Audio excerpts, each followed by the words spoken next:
when I bought my quiet hillside home. The last thing I expected was trouble from my next-door neighbor. But Karen was a one-woman disaster siren, always complaining, always assuming everything belonged to her. My property included a large steel garage at the bottom of the hill, 2 bays, reinforced walls, the whole thing fully secured because I leased it to the county sheriff's department for evidence storage. It wasn't a secret, but it wasn't exactly advertised either. One afternoon, I came home and noticed the garage door slightly up.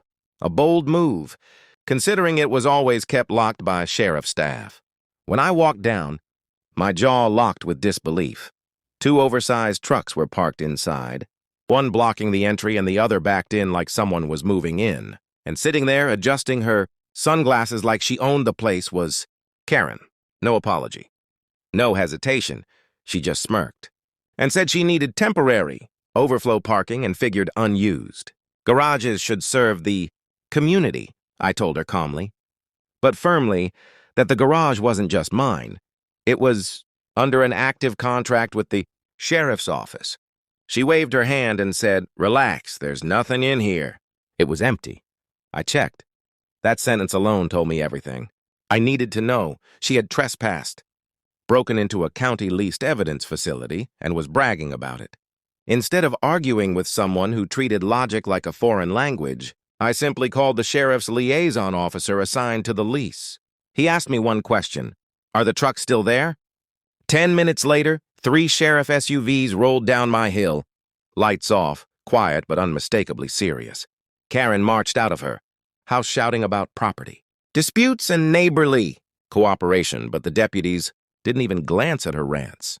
They walked straight into the garage, inspected the trucks, then checked the security feed from the corner camera she never noticed. When they confirmed that she had pried the lock, lifted the door by hand, and snooped around inside the evidence lockers, their faces went from focus to stone cold. Karen's expression changed. Fast when the deputies explained that she had just interfered with a county facility, breaking and entering, tampering, and potential obstruction depending on what she touched.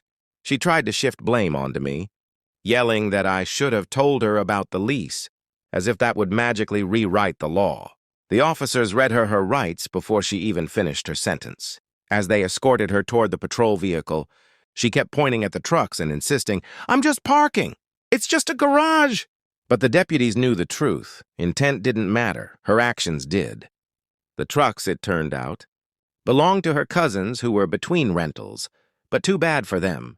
The sheriff impounded both immediately as part of the investigation. Over the next week, the HOA tried to mediate, but the sheriff's department shut that down fast.